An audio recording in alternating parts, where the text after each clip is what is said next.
Your true wealth is your time and freedom. Money is just a tool for trading your time. It's a container to store your economic energy until you're ready to deploy it. But the whole world has been turned away from real money and has been fooled into using currency.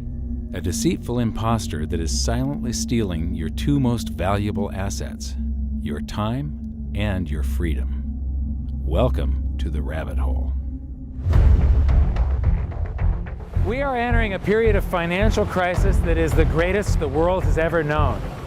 The wealth transfer that will take place during this decade is the greatest wealth transfer in history. Wealth is never destroyed, it is merely transferred, and that means that on the opposite side of every crisis there is an opportunity. The great news is that all you have to do to turn this crisis into your great opportunity is to educate yourself.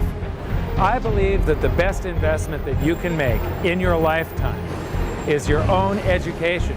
Education on the history of money, education on finance, education on how the global economy works, education on how all of these guys, the central bankers, the stock market, how they can cheat you, how they can scam you. If you learn what is going on and how the financial world works, you can put yourself on the correct side of this wealth transfer.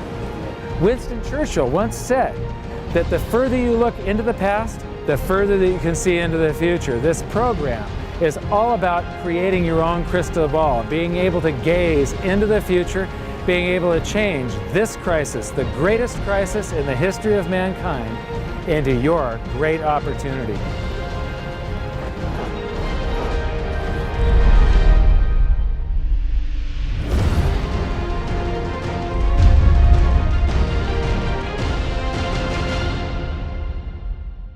The hidden secrets of money, some of them are hidden in plain sight. They're like right in front of you. The way the monetary system works is something that isn't actually hidden away from all of us. It's out in the open, but it's complex and people just they can't see how it works. It's hard for them to imagine that we're living in such a hoax.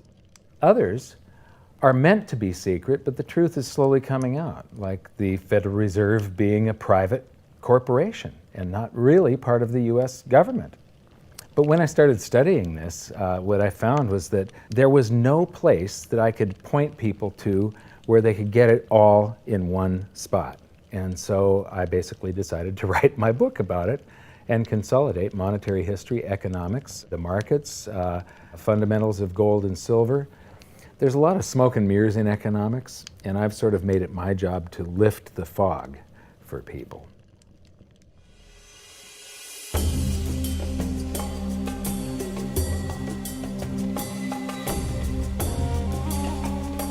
Welcome to Egypt. This is where it all began. Roughly 5,000 years ago, the Egyptians started using gold and silver as their predominant form of currency. But it was not yet money. The pieces of gold and silver that they were using were odd sizes and weights, odd purities, so it still was not interchangeable, where each unit is the same as the next. This meant that nothing really had a price yet. You couldn't put a price of so many coins on something because they didn't have coins yet. Trade was still difficult. It was still a guessing game when it came to the exchange of values. One of the reasons that we are in the financial mess that we are today globally is that people do not understand the difference between currency and money. Currency is a medium of exchange, a unit of account. It is portable, durable, divisible, and something called fungible. Fungible means that each unit is the same as the next unit. $1 in my pocket buys the same amount as $1 in your pocket.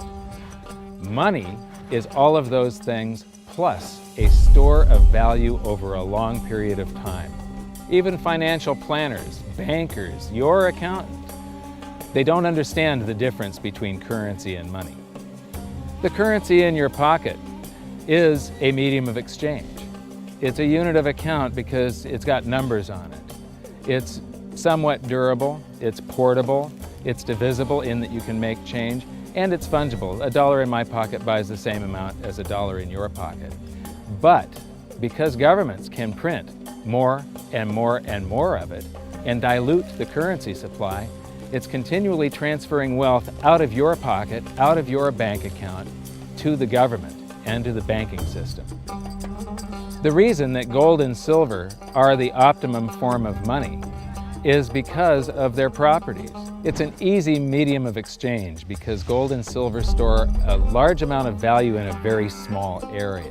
It's a unit of account. Pure gold has the same value all over the planet. So an ounce of gold buys the same amount here in Egypt as it would in China or in the United States. It's durable. The same gold that Egyptians were using in trade 5,000 years ago is still here with us today. It does not corrode. It's divisible. You can make change with it. It's very portable. You could use something like oil as money. It's just that you can't carry around a barrel of oil on your back.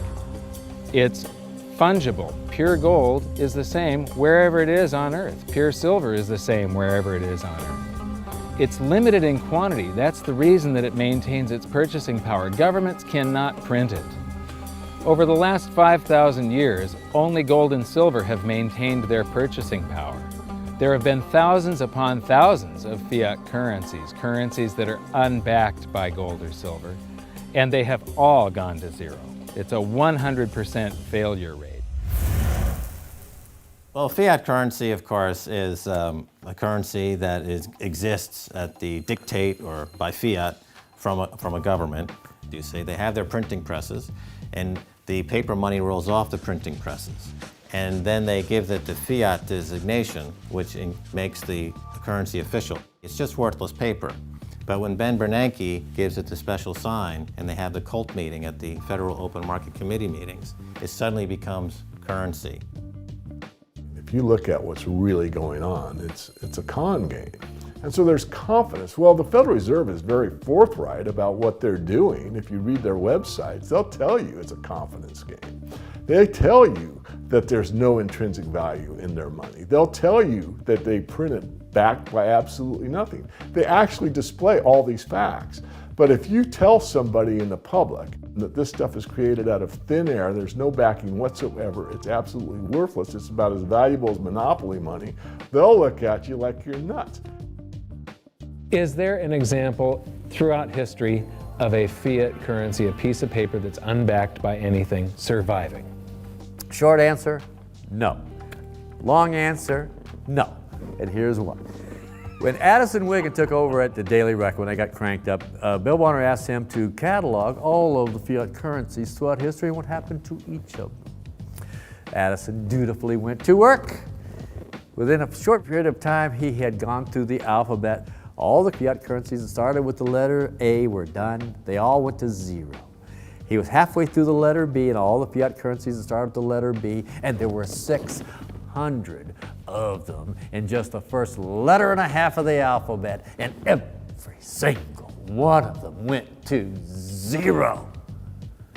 Every one. 600 fiat currencies that start with the letter A, and half of the ones that start with the letter B are 600 of these things. Not one ever came close. You think this one, the United States dollar, is going to be the first one after all that? I don't think so. No. No currency, fiat currency has ever survived. None.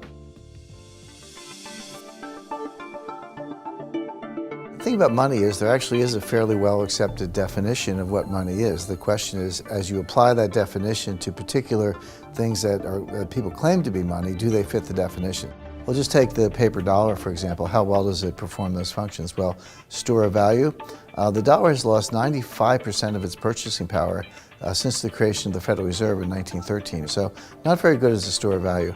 One of the things I do is just a way to get the audience's attention is I have a slide, and there are 3 pictures on the slide. One is a pile of monopoly money. The other one is a pile of Federal Reserve notes, what Americans would call paper money. And the other one is a solid gold American Eagle 1-ounce coin. And the title of the slide is, which of these is not like the other? And if you know the show Sesame Street, or you have children who watch it, it's one of the favorite vignettes in Sesame Street. And what it really is a kind of IQ test for 5-year-olds. They're supposed to look at the 3 things and look at characteristics and find the one that's not like the other. Well, I've shown this slide to groups of Ivy League University professors, and I've also shown it to, children, kind of 5 years old, my nieces and nephews and so forth. And when the professors look at it, they say, well, clearly the dollars are not like the others because gold has no role as money, and monopoly money is junk, and the American dollar is a store of value, so that's not like the other. But the children look at it and they say, well, the gold coin is not like the other because the other two are just piles of paper and the gold coin is clearly something different. So my question to the audience is, who's smarter, a 5-year-old or an Ivy League professor? Before World War I, each note that a treasury issued would say that there have been deposited with the United States Treasury $20 in gold coin payable to the bearer upon demand. The money was in the vault. The currency was a note they gave you that was a claim check, only a claim check on the money, the same as if you go to the dry cleaners and you give them your shirt and they give you a claim check for your shirt. The value is that shirt at the dry cleaners, not the piece of paper that says that you own that shirt. So our currency that circulated was the paper US dollars, and they were claim checks on money. The next hidden secret is the difference between currency and money. Money must be a store of value and maintain its purchasing power over long periods of time. As we progress through this series, you'll learn that national currencies are really a tool used by the government and the financial sector to leech away your time and your freedom by stealing your purchasing power. So rather than storing your economic energy, currencies leak. Now compare that to the gold and silver the Egyptians were using. Like I started with, it still wasn't money because it wasn't interchangeable yet. But they were on the right track, as gold and silver have proven over thousands of years to be the ultimate store of value. Gold is only formed when a star explodes, a supernova, and it stays around forever. This is one of the properties that make it the ultimate money.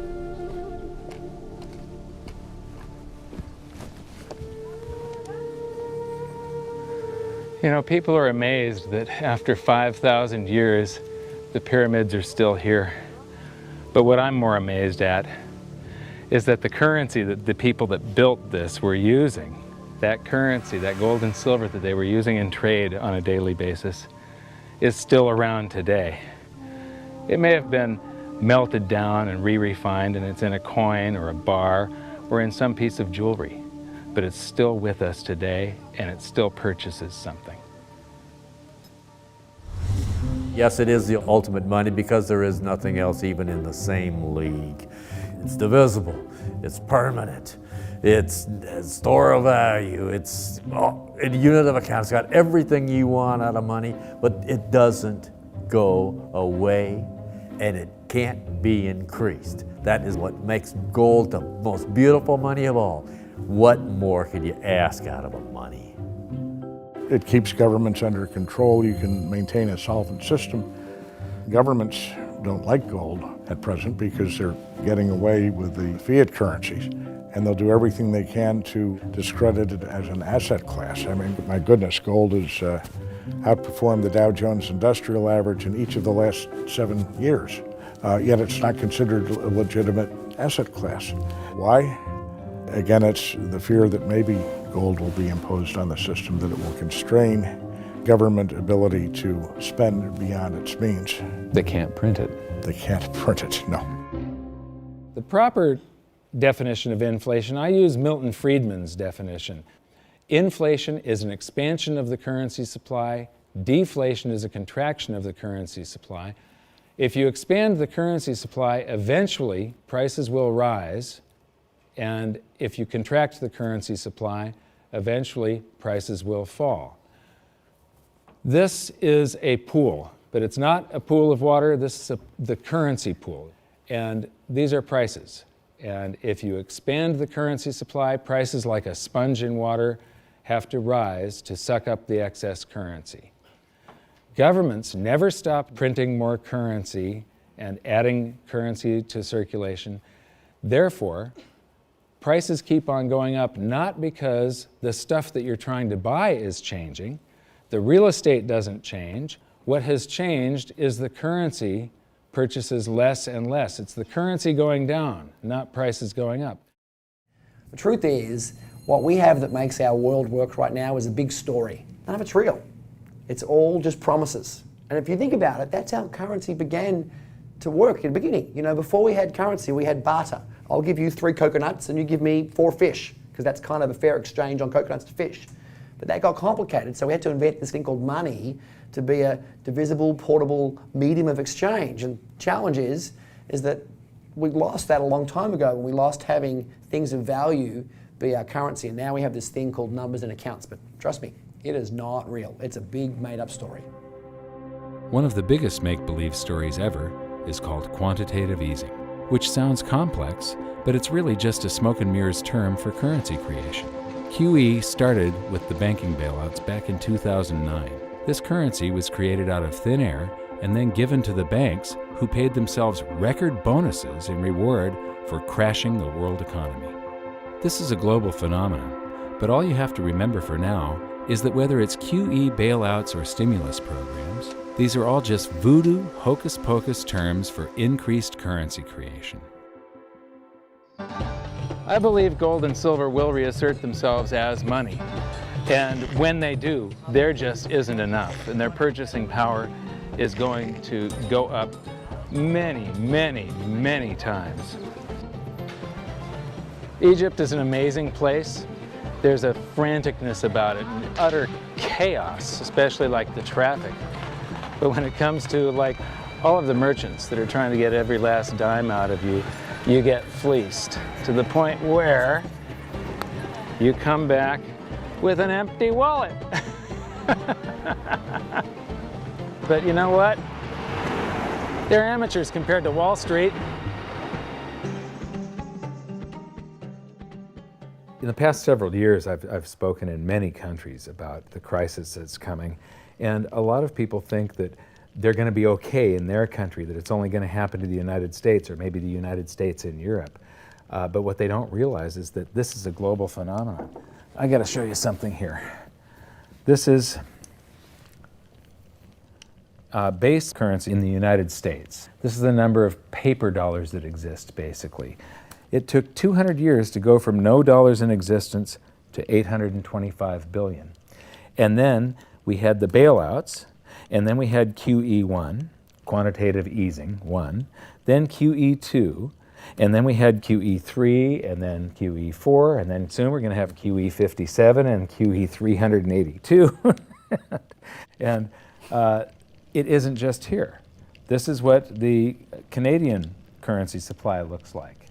This is Australia, South Africa, Russia.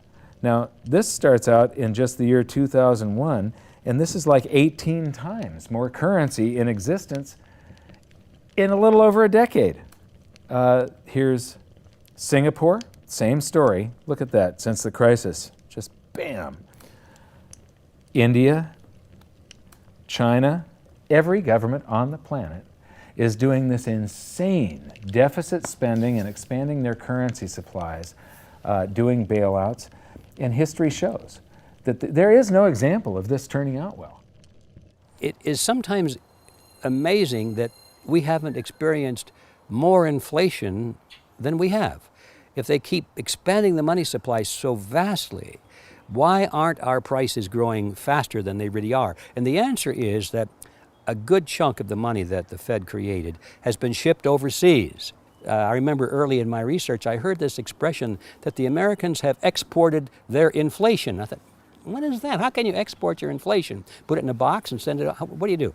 Well, now I understand. You export your inflation by simply sending all these dollars that you created to these other countries, and then they send you their refrigerators and their cars and whatever, their TV sets. So you get hardware, and they get little pieces of paper. It's a great deal for the American people for a while. For a while. Sooner or later, all of those pigeons come home to roost. When the time comes, as it looks like it's now coming, when the rest of the world is saying, we don't want to play this game anymore, Uncle Sam's dollars are just becoming worthless, there are too many of them, we've got to find something else other than American dollars, then those dollars start to come back to America. People say, we don't want them anymore, what do we do with them? Once this revs up and we've got this little trickle of money coming back that we previously exported, once it becomes a flood and it starts to rush back, now we are getting our former exported inflation brought back to us, and then we'll see the quantity of money inside the United States grow much more rapidly even than the Federal Reserve can create it, because we're getting a previous money back. And that's when we will really see the tanking of the US dollar in terms of what it will buy. During the second round of quantitative easing, global food prices went up 60%. And this created a humanitarian disaster for the 2 billion people on Earth who live on less than $2 a day. These people were hungry to start with, they became hungrier, and some of them started overthrowing their governments in North Africa and around the Middle East. So quantitative easing was the spark that ignited the Arab Spring. So that's it. When you create money, you get some sort of inflation. It just depends on where the inflation goes. It's all going down, down, down. Peasants are reeling from a game of coins and crowns. Given the premise that you have a permanent underclass or poor class, and how does inflation affect them disproportionately? It affects them basically in the percentage of their income that goes to food.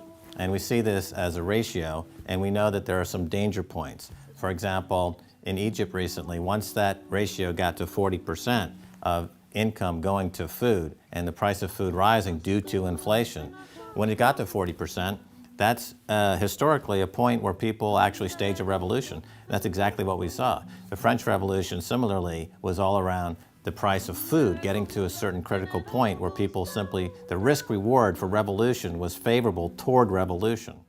When they print it up, then it all goes down. Well, exactly right, because when you have a runaway inflation, it's punishing the very people who are most productive in society. In other words, the people that produce more than they consume and save the difference. The problem is that those productive people, the savers, save in their national currency. And unfortunately, the national currency is just a fiat piece of paper at this point. So when it's destroyed through runaway inflation, that $100,000 that you were hoping to retire on doesn't exist. And the things that you were going to buy with it and provide for others don't exist either. Now what are you going to do? So that all seems pretty scary. However, this is going to happen, and you can only play the hand that you're dealt. But the great news is that gold and silver always end up doing an accounting of the expansion of the currency supplies. Basically, the will of the public and the free markets. When governments do this kind of stuff to their currency supply, they debase it. Eventually it comes back in inflation. People sense the loss of their purchasing power. They rush back to gold and silver, and they bid the value of the gold and silver up in the country until it meets or exceeds the value of all the currency in circulation. This is a process that's been going on over and over again throughout history, except this time it's happening on a global scale. It has never before happened in all countries at once. And that means that this is the greatest wealth transfer in history. Therefore, it's the greatest opportunity in history, and it's not going to happen again in your lifetime. So now we've learned that your true wealth is your time and your freedom. Money is a trading tool that stores the economic energy that is your time and freedom, whereas currencies leak them away. Gold and silver are the ultimate money simply because of their properties. Fiat currencies are based solely on confidence and always return to their intrinsic value of zero. Governments don't like gold because it imposes restraint. Rising prices are a symptom of an expanding currency supply, and gold and silver always account for an expanding currency supply. So that's it for this episode. Join me next time as we begin to investigate how monetary history just repeats and repeats, and how gold and silver always win the battle between currency and money. Until then, my challenge to you is to stop calling currency money. It's a crucial first step towards setting your mind free of all this economic voodoo and changing your context.